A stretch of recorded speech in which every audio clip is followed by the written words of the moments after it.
Welcome to Leadership Beyond Burnout. I'm your host, Dr. Kimberly L. Wilson. You've reached the show for women leaders and emerging women leaders to help you lead beyond burnout.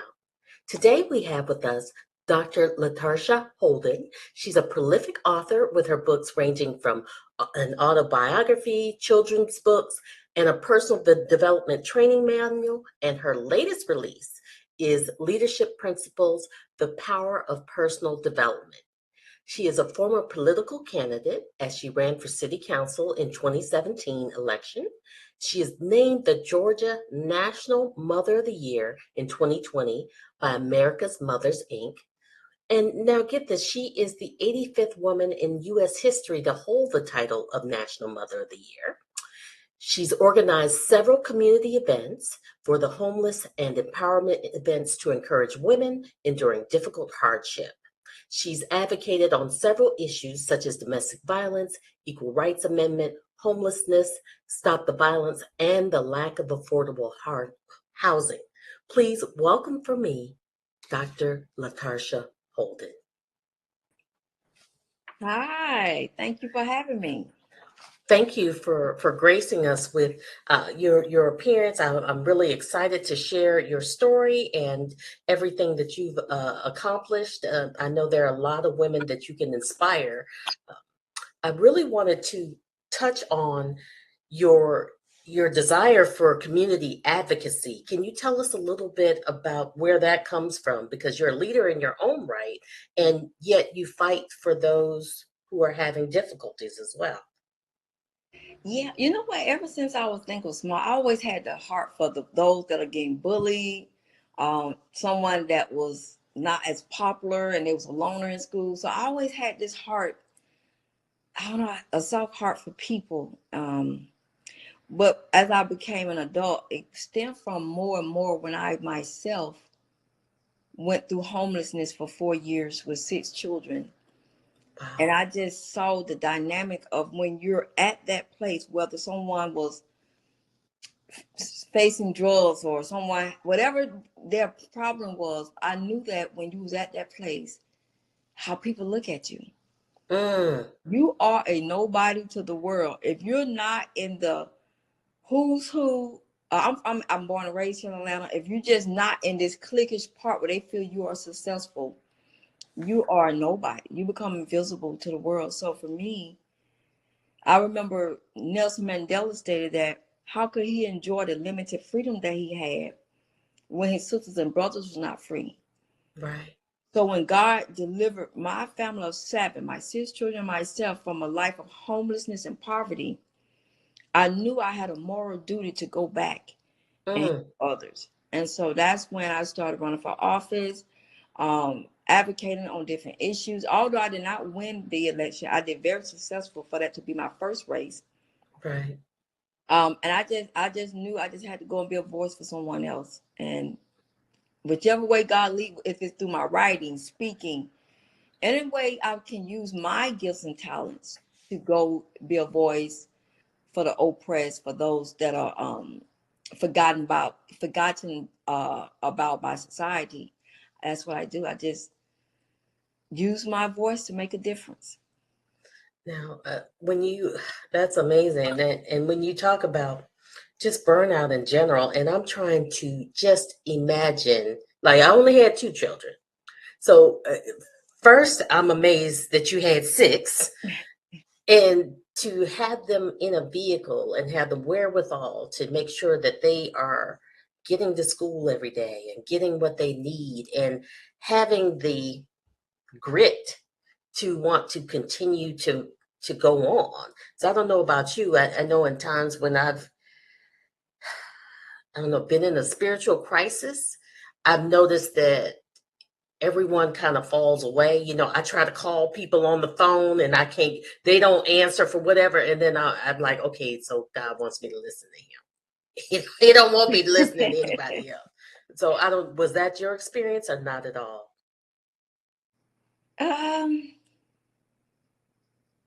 It was for me, it was a little different. I mean, I did maybe have a family member that might offer me a place to stay and my kids for 2 or 3 weeks, but then they're in the next room on the phone gossiping, laughing at us. What? But for me, homelessness, we talking about abandoned house, scraping up money for hotels, sleeping in a car, staying at a shelter for 3 months. So it was just a constant revolving door for 4 years. But the journey got so hard because as a minister, I often pose the question, what happens when your struggle outlasts your strength? We all can go through something for a couple of days, weeks, months, but when it becomes years and it seems like God is silent, what happens when your struggle outlasts your strength? So the journey, I'd probably say 2 years into the homelessness, it just got hard. I didn't know what to do. And I remember walking to a hospital here in Riverdale, Georgia. I was looking frazzled in my hair, and I just told her I can't do it anymore at the desk. She said, "Ma'am, are you saying you want to commit suicide?" I said, "Yes, I am tired. I don't even know. I can't go any further." Wow. They admitted me to the hospital for a week for observation. And I remember being there for that week. On that floor, they had a padded room. And I went to the lady at the desk. I said, "Ma'am, can I go into that room?" She said, "Ma'am, you're no threat to anybody." I said, "I know, but I need to go in there." Now, although I was not raised in a church, I did not have a relationship with God. Although I was a Christian, I mean, I went through the act, of confessing and stuff, but I didn't do the walk to become that's necessary to grow. Okay. She said, "Yeah, we can let you in there." I went in that room every day I was there. And I remember going into that room, dropping down to my knees, crying out to God, "God, are you there? Please help me. I'm scared. I'm lost. I don't know what to do." Although when they released me after that week of observation, although my situation did not turn around immediately, I knew something had changed. I went from the AA degree, the BA, the MBA, but when I got up into the PhD program for leadership studies, now I did want to bungee jump up to heaven and high five my man, because I never thought that would be possible. Right. There was no way I could have did that without him. I was 35 when this journey started. 35, homeless, 4 years, 6 kids, 2 in high school, 2 in middle school, 2 in elementary. I was uneducated. I only had a GED at the time, and I had very little work history. There was no way I could have brought a family of that size out of poverty and homelessness without him intervening. Right. Right. Often that's not the story, because I mean, you talk about, you just mentioned your degrees, but not only that, you've reached some national acclaim. You've been on national shows. You've shared a message, been on panels. That is something amazing, because most of the people, many people get lost when they're, what did you say? Their strength outlasts the struggle? Or is that how you say it? What happens when your struggle outlasts your strength? Yes. Right. I came to my 6 children when we were starting at the beginning of homelessness. I was so humiliated, but I said, "Well, I don't have a lot to offer you guys materially. All I have to offer you guys is to love you unconditionally. And I want to teach you guys the principles of servant leadership." And they was like, "What are you talking about?" The older 4, "What are you talking about? How can we help anybody? We don't have any." Wow. And here I am, I'm thinking legacy at a time, because I didn't know whether I was going to make it out of this thing mentally, but I wanted to leave my 6 children with the key that I believe that they can build on to become great leaders. We did about 4 or 5 events in the community. And as they got older, one by one, That one little seed that I planted, they began to come to me. They're all successful. They're all grown now. My oldest son came to me and said, my way of giving back is joining the United States Marine Corps. Hoorah! He served 10 and a half years. He's medically retired. Now he's graduating next year with his bachelor's. Another daughter say, my way of service going to the Army. She served 4 years and she just entered to a master program. Wow. Another daughter said, well, my way of giving back. You're amazed. My way of giving back. She went into the medical field. She's an EMT, licensed pharmacy tech, and she holds a bachelor's. Another son been gainfully employed at a car dealership. My 22-year-old is a 5 times published author, professional photographer, website. She's just a serial entrepreneur. My youngest son just turned 21, and he's been gainfully employed since he was 16. Oh, wow. I hadn't had to visit the jail. Gangs, had no problem with gangs. My kids, I did everything I could to save my 6 children from a life of poverty and drugs and gangs, and to see them now. My grandson is 12. At 9 years old, he became a published author. Wow. So now God has allowed me at this point in time to not only see my children, now seeing their children's children. And I'm just amazed that one little seed of leadership, of service, servant leadership, they took that seed and ran with it. Right. Now, do you feel like in order to get there that you had to just run on all cylinders to get there, or was it a slow trajectory up? I definitely had to run on all cylinders. I had to tap into my masculine energy in order to survive. I mean, when I enrolled in college, we was living in a board up house and squatters. But I remember that I had 12 eyes watching me. And as I paced the floor of that board up home, I knew I had to do something to at least give my 6 children a fighting chance out of this situation. And it was in that board up home I enrolled in Bible college. And from that moment, the trajectory just, nothing was planned. No running for city council, right? From that moment. Oh, so you didn't have your 5 plans scripted out. You got into some momentum. I got into some momentum. And when I started to realize what my gifts and talents was, love and compassion for humanity. I used those gifts and talents, which to me was small. I'm like, this is not a real big gift, God. Love, what is love and compassion for humanity? What is that? Right. And I got into, I just put my blockers on. I didn't care what family said. I had to become so focused on the cross, on the end goal. And before I knew it, I matriculated through college, my AA, my BA, my MBA. But when I got got accepted to the PhD program for leadership studies, I don't know. If I could have bungee jumped up to heaven, just high five God, just hug him, I could never believe this. High school dropout in the 10th grade is entering into a PhD program under the circumstances. And then that's when I realized that I started reading so much. And Nelson Mandela made the statement that how could he enjoy the limited freedom that he had when his sisters and brothers was not free? And that led me to run for city council. And then I said, well, God, how can I use my gifts to continue to serve people? I'll start writing books, on leadership. Anything I can pour myself out that I've actually been through. That's something I just studied at school. Right. Because I believe a leader makes the best impact off of their personal walk, not just what they've learned from education. Right. And so I began to write. Now, as of today, I'm a 19-time published author.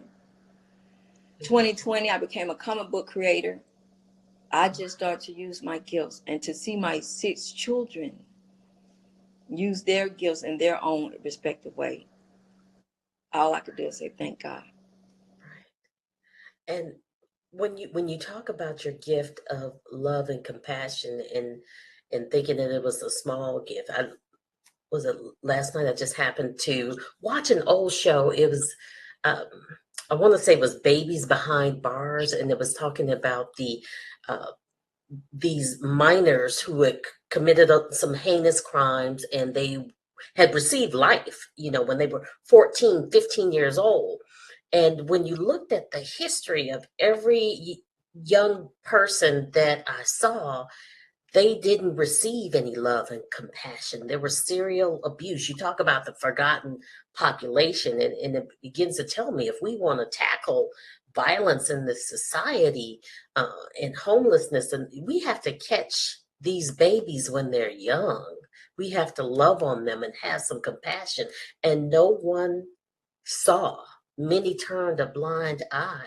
So that is huge, love and compassion, especially in leadership. I can remember I despised when I had leaders who just were focused on the dollar. That, you know what, that there, as a parent, because I wrote a parenting guide, but I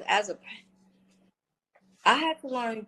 I learned balance, love and compassion. It was discipline, but it had to be a balance in order for them to come out uh, successful the way they did. My son in the Marines said, when he invited in 2017, I remember coming from a forum as I was running for city council. I got a call from him, and he was stationed, I think, in Tennessee at that time, and I was like, "Yes, son. Is there anything wrong?" Because when they get grown, you rarely hear from them. They just call, Right. So I'm like, "Is there anything wrong?" He got serious in his voice tone, and he said, "Mother, would you do me the honor of coming to Tennessee and pin me at my ceremony to Staff Sergeant Holden?" Oh. In my mind, I cannot believe that he asked me. I thought maybe he'd call my dad or mom or my sisters. And I said, I can't believe you asked me, because although we was no longer homeless, my mindset was still, I was a nobody. Mm-hmm. He said, Mother, had it not been for you, where would we be? He said, you became like a life coach for us to show us how to keep going through life adversities. He said, when I was in the Marine boot camp, but it's the hardest boot camp out the military. Yes, it is. He said, he said, because I thought I was going to die in there. I just thought I didn't work out like my recruiter told me. I'm throwing up when I'm running. He said, but what came to my mind, if that lady can keep going, you can keep going. And he said, yes, would you do me the honors to pin me at my ceremony? Probably one of the best calls I ever received in my life. That's beautiful. That's beautiful. You created a multi-generational legacy of very resilient people who can move past adversity. So now you've been on in the national spotlight. You've talked on so many panels. What is next for you, and what do you even know where you're called to go now? Well, I would like, first let me tell you how I got on ABC, to tell the truth, with Anthony Anderson. This is how God lets me know he's with me. It be these little nuggets. So in 2020, when I got the Georgia and national title as Mother of the Year, the organization holds a big convention every year for the new mothers in Washington, D.C. I mean, they lay out the red carpet. They announce the National Mother of the Year on stage in front of all the women, that got elected for their, chosen for their particular state. But this particular year, COVID happens, and I'm not able to enjoy the festivities. Right. And I'm like, God, what's the purpose of getting this award? I can't even enjoy it. So a year later, God lets me know, I got some more for you. Don't worry about it. I get a call from a Hollywood producer. It was on April the 1st. I'm like, this is an April Fool joke. She said, you know what? I didn't think about that. She said, I can assure you this is not April Fool's joke. We would like for you to be a guest on ABC to Tell the Truth with Anthony Anderson. And the title of the show is Who is National Mother of the Year? Oh, wow. And they flew me out. God said, I'm not just going to sing you to Washington. I'm going to sing you national. So everybody can see that you. And I don't know no one in Hollywood. Only God. And that's how he'll do little stuff to show me I'm with you. I got you. And is that what gives me the fortitude to keep going, to keep moving. Now, I did just release a book. You asked what's next. I just released a book at the end of August 25th. So I'm in the process of doing some book signing, scheduling some book signings and everything. But my thing is, I just move the way God tells me to move. Although I'm born and raised here in Atlanta, I'm not at every event. I try to be very selective and go where God tells me to go. I personally believe that you don't have to be in everything for God to elevate you, bless you, or use you. Mm. And for me, I just move on purpose. I prefer purpose over perfection. Okay. And that's how I move today. Right. That is such a great point about purpose over perfection, because I think so many women burn themselves out trying to do everything just right, and not, you work on a project and you're working on it just hours and countless hours, changing, tweaking, or either you're procrastinating because you fear not being perfect, and then you have to get it together in the last moment, but stressing and worrying about it and burning yourself out. But purpose and progress as well over perfection. Yeah, I definitely agree with you. I hold myself accountable by doing one thing. I would tell somebody, one person. I don't have to. Because my thing, if you're doing a lot of talking, you're not doing a lot of producing. I might wait a minute. Wait, we need to go. Say that again. If you're somebody that's doing a lot of talk, I'm doing this, I'm doing that, you ain't doing nothing. You ain't doing. You don't have to. I might announce, I might call a friend, if God put on my heart to write a book. She'll never hear nothing else about that until I say my book is published. That's only to hold myself accountable. But if I'm doing a lot of talking, that means I'm trying to impress people. I don't have to impress nobody. It's not about becoming a New York bestseller. I'm living out my purpose. I was led to write this particular children's book with this message. That's my purpose. I'm going to tell one person, if it's a daughter, a son, just to hold myself accountable. I do not believe in talking just to hear myself talk. So if it comes out my mouth, I have then held a certain standard for myself. Because at that point, if I do not fulfill what I'm saying, then I'm just doing something to want to be seen, to want to be heard. Ooh. And so that's how I keep myself accountable. Yeah, so if you meet somebody always running their mouth, always, and you'll never meet somebody that is doing good in life that have the time to talk you down off your goals. I've never met nobody. The people that doubt me and my family, cousins, uncles, mom and dad, sisters, these are the people that will stand on their front porch, so to speak, scared to get off and make a change, scared to get off and go after their dreams. So I learned on this journey, you will never see or hear a person that are achieving their goals talking you out of yours. I've never seen it. Right. Well, they say that the graveyard is the richest place because it's full of hopes and dreams. That's it, and that's it. When Les Brown said that, you're definitely right. That is true. So what I decided myself, that's why I created a comic book. I ran for city council. Whatever my heart is that's in line with my purpose. And for me, that is very important, that I'm not trying to get off my track lane because sister over here is doing something. So let me go see what she's doing.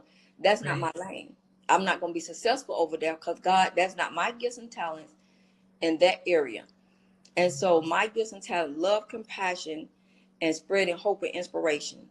And whatever God gives me to use my gifts and talents to do, I do. And so that's how I just run. I run my life. So when my time here is up, they can say, she lived a life of purpose.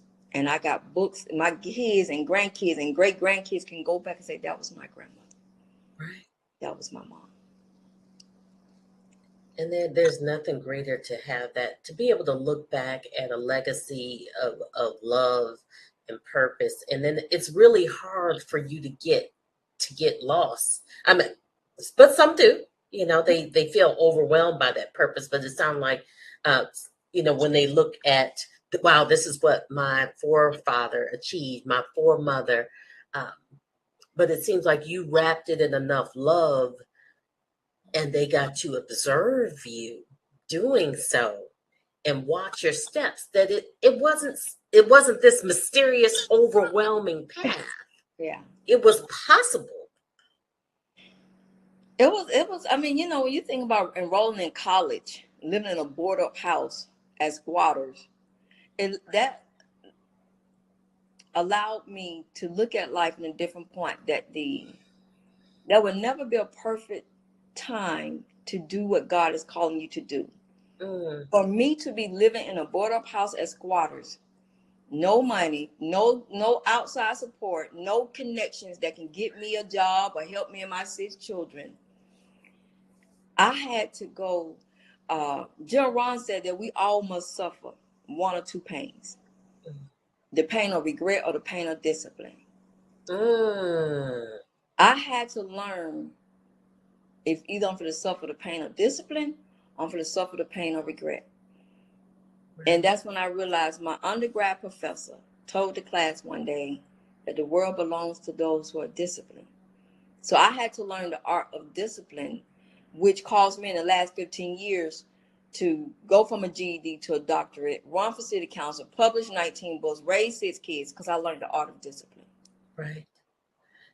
And your approach to discipline, it's interesting because it's so different from mine. You talked about mentioning it to one person to hold yourself accountable.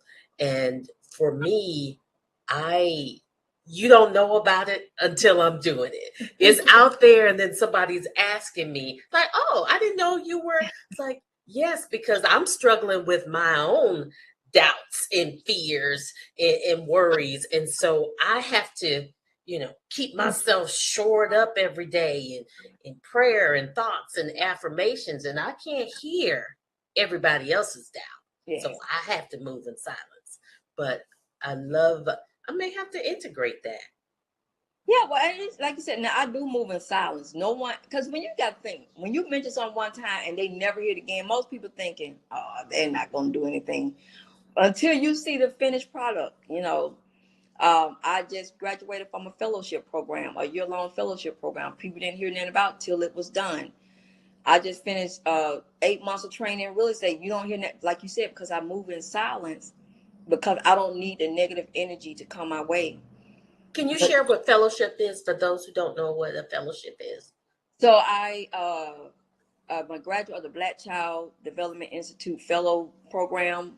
Fellow Program, I guess, is a course of study within an organization, a certain institute, where you specialize or you just learn. It's more like a further studying of that organization's mission. So for me, it was a year-long study, Black families, Black children, the history, where we come from, where we're going, and so I'm a lifelong learner. I have to read something every day. I don't care if it's a pamphlet or something, it would drive me crazy. And that's what it is. I keep my eyes on God. I don't care I shop at Goodwill. I'm not trying to impress nobody. I don't a little beyond my means so I can look like somebody. No, feel like I'm somebody. I know who I am now, and I know why I'm here. And I just want to finish that. So as a motivational speaker, a life coach, I do that as my business. But I love the simple life, And now something we haven't talked about is that you were once in a very male-dominated industry. Could you share a little bit about that? Because for me, being a U.S. Marine before, that was a male-dominated industry as well. And you do have to step into your masculine in order to succeed sometimes. So I'd love to hear about some of that, and you share some of that with our audience. Which field are you referring to, so I can make sure I want? Your what is it? The construction business I had for 5 years. Yes. Well, yeah, my ex-husband came to me. We met in our early 20s. He was an electrician. The guy can wire up a building with his eyes closed. And I was his little office secretary.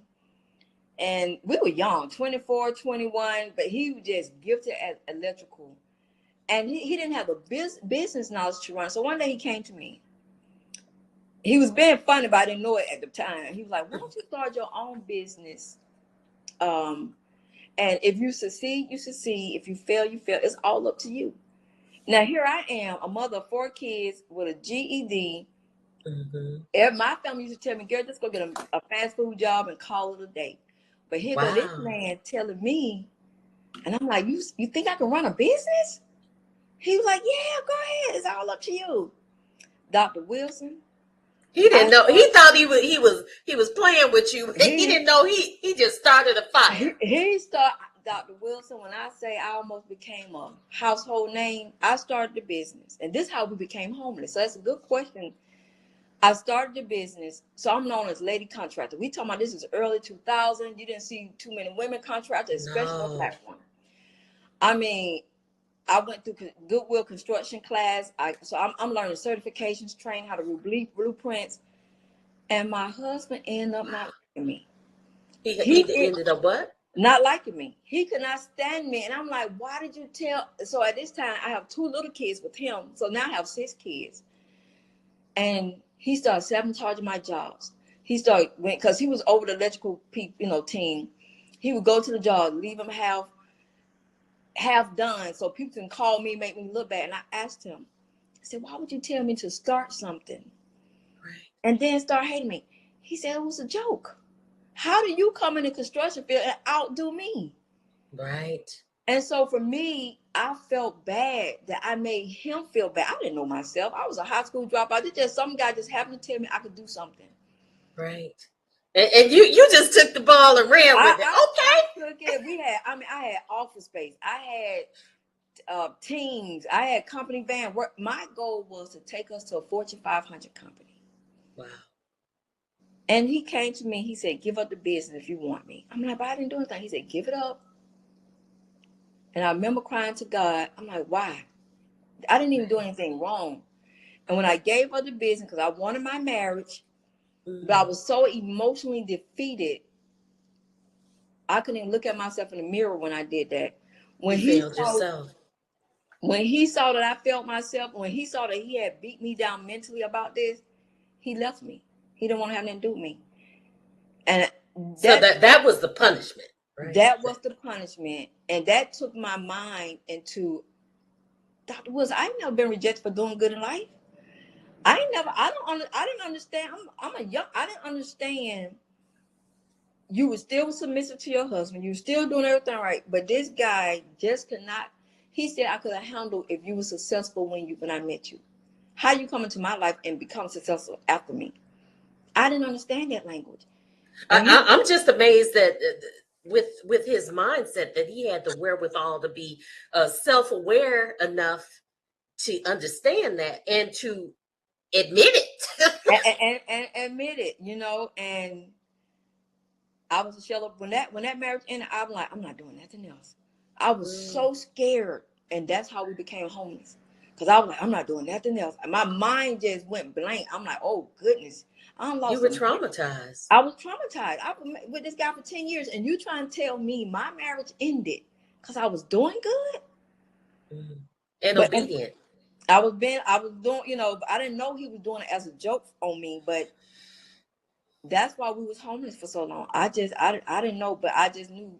But it came a point in the homelessness that I'm like, I got to fight one more time. And this where it led to me fighting again. Wow. And sadly, after the divorce, he got on drugs and he died a horrible death back in 2019. Oh man. Yes. So the last 15 years, I've been rebuilding my life, my mindset, working on my self-esteem, my confidence, and that's probably what made it harder than being homeless, because now I'm in a position where I feel forced to go and be who God is calling me to be.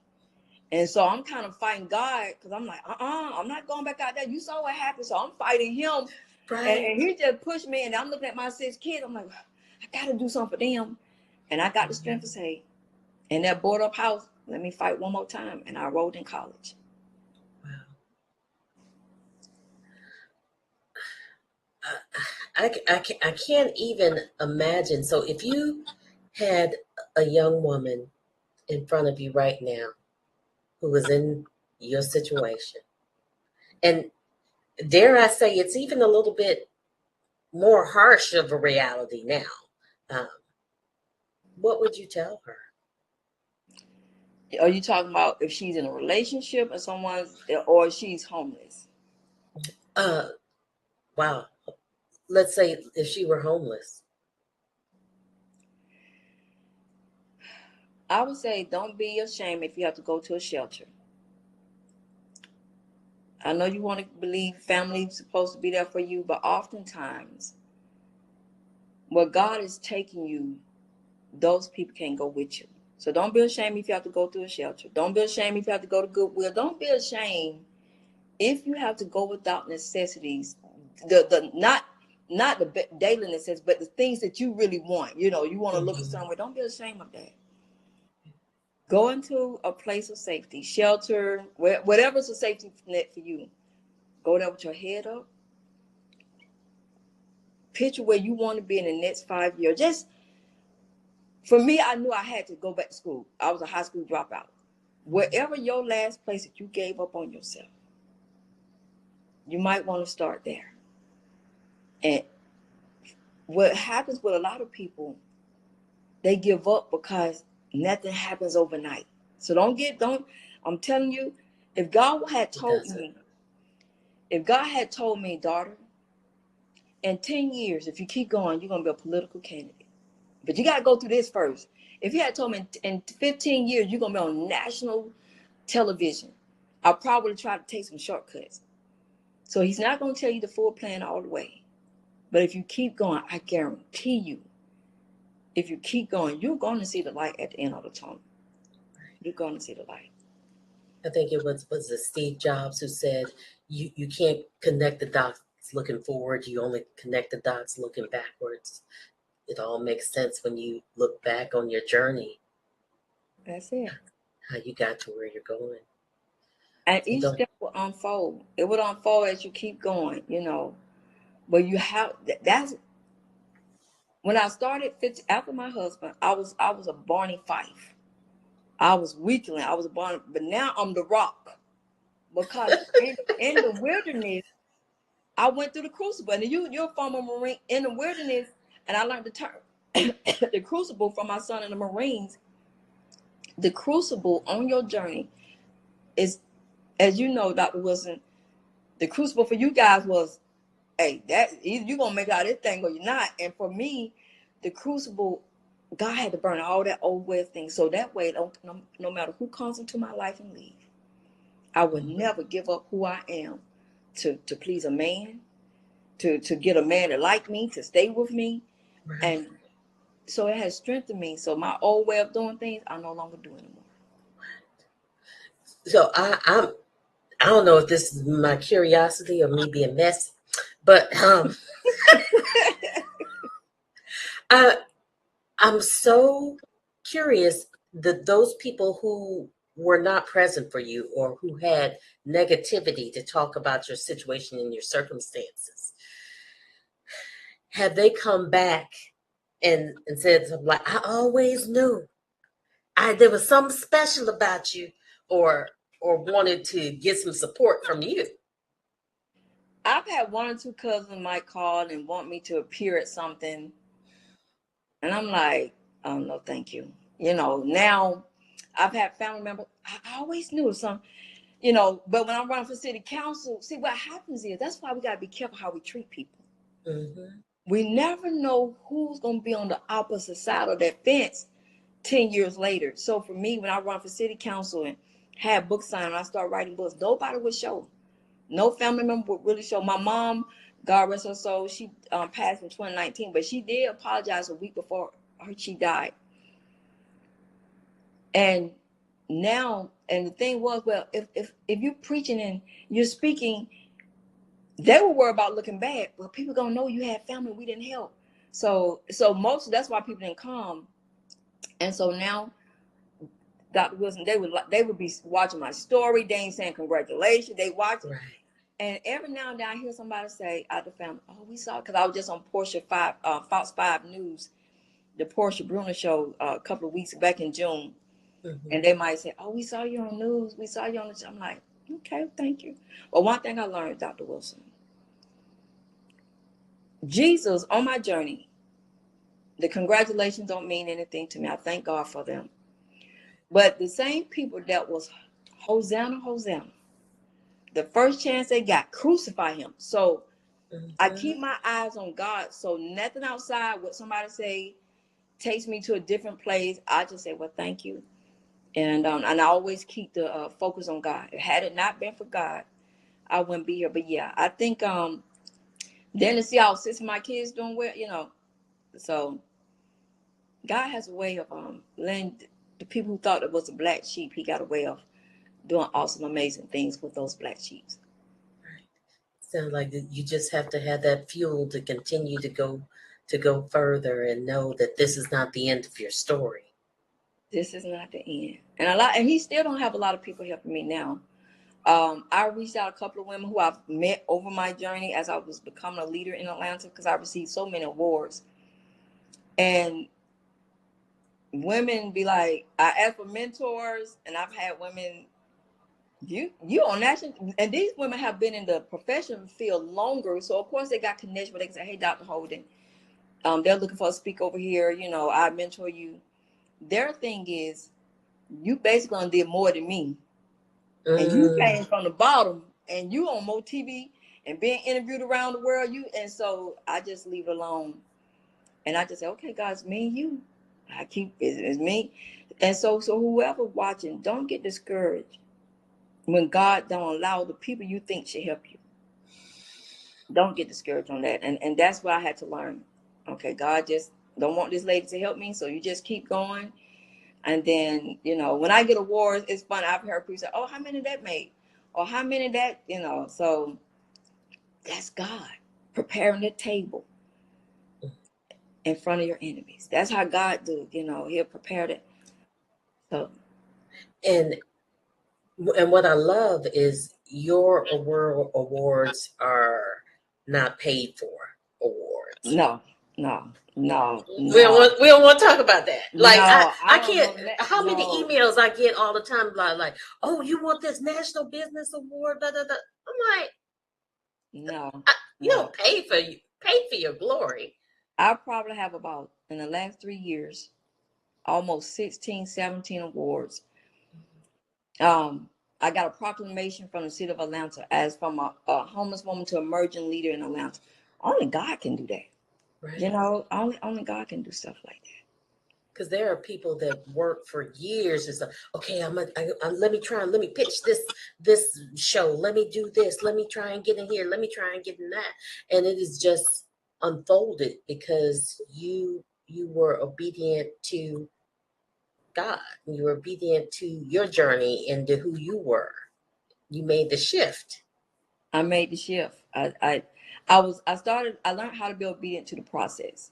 And so for me, since I know nothing happens overnight, I know there's no immediate gratification. And sometimes there is, but oftentimes for whoever's watching, the old saying from celebrities and artists says, by the time people recognize you publicly, you have spent 10 years behind the scene. And that is so true. Yes. That is about it. So you have to put some work in first, because people usually don't celebrate you till they see it's everybody else is doing it. People are not clapping. Okay, they doing it. Okay, and so once you're popular, that's what the thing. I couldn't get the word I was thinking. I had a 2 put up there, so I'm still kind of When she popular, you get your posse. Exactly. That's what it.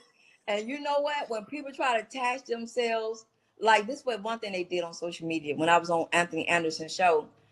I started seeing people post pictures of me and them together. I'm like, well, that's odd. And then my friend say, why you trying to claim me? Crowd chasing. I said, oh, I ain't know what the. Tag me in the picture. Oh, my friend, I know Dr. Holden. And I'm like, so when I start seeing people posting pictures of them and I together, and it's cool. You know, I'm glad I met the people that I met along the way. Right. But I just stay humble, keep my eyes on God, you know, because at the end of my day, I can't take the degrees with me. This stuff going to be probably bossed up by my kids. Right. I can't take the awards. But what I can take is my dignity, my integrity, and my love for humanity. I can take that with me. Wow. And that is leadership. That is leadership.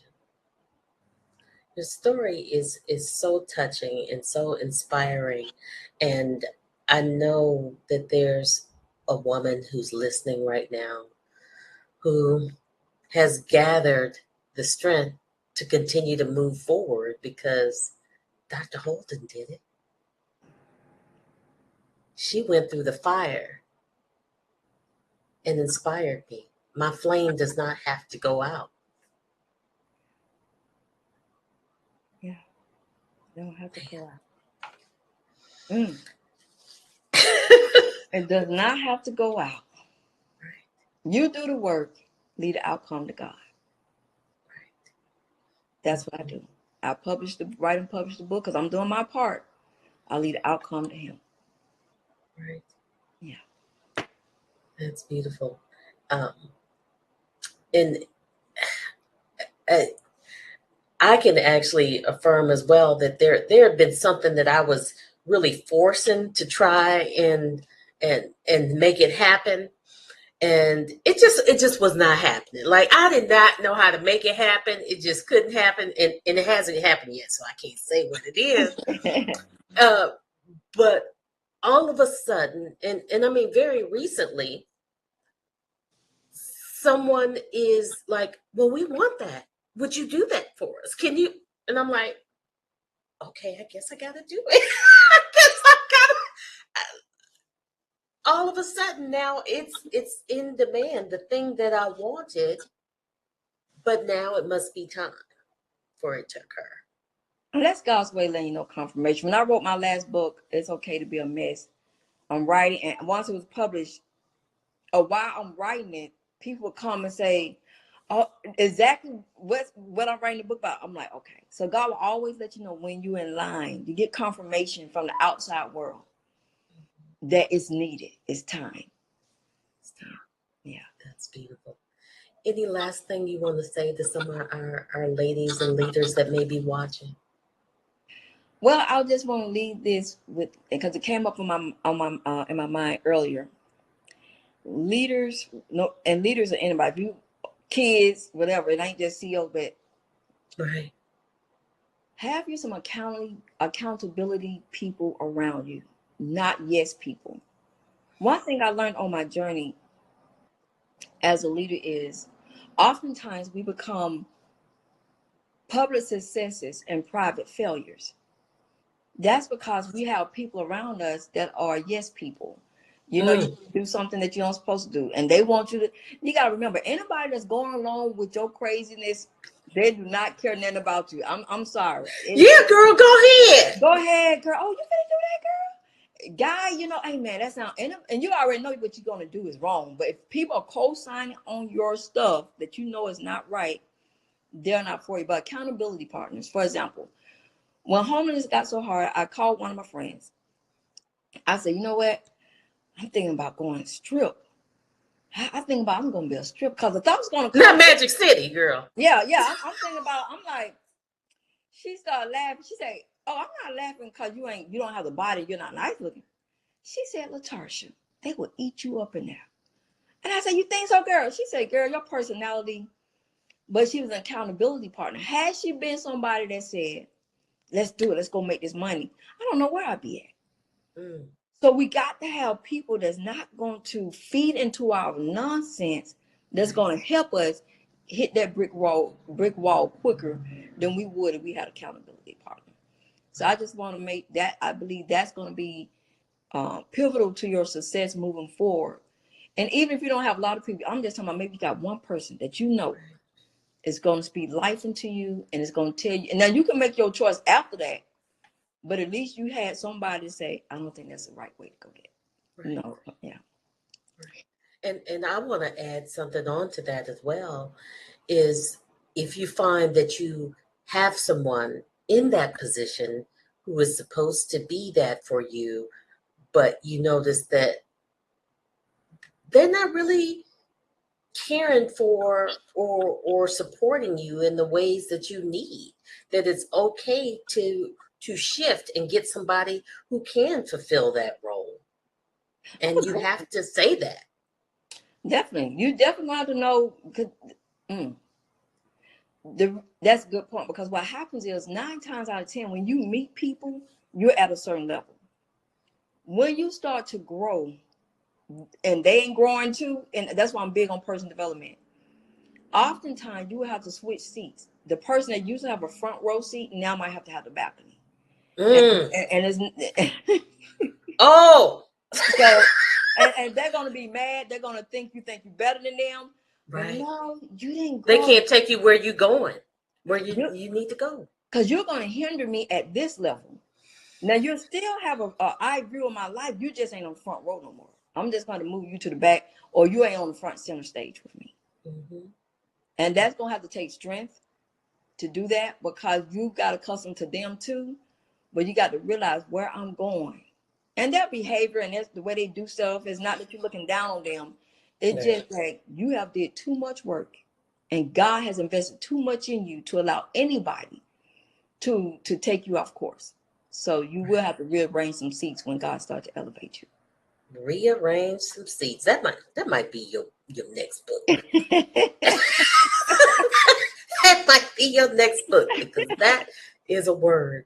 I want to thank you so much for sharing your wisdom, your leadership, your journey, and your path, because it's so inspiring and so motivating and activating. Because sometimes you hear inspiring stories and you think, oh, that's nice. But yours is really one that encourages people to action. That, wow, if Dr. Holden can do this, I have to at least try. At least try. At least. Thank you so much for being here today. Thank you for having me. Thank you, everyone, for joining us. This is Dr. Wilson with Leadership Beyond Burnout. You can find us here every Thursday at 5 p.m. on Vitality TV on E360 TV.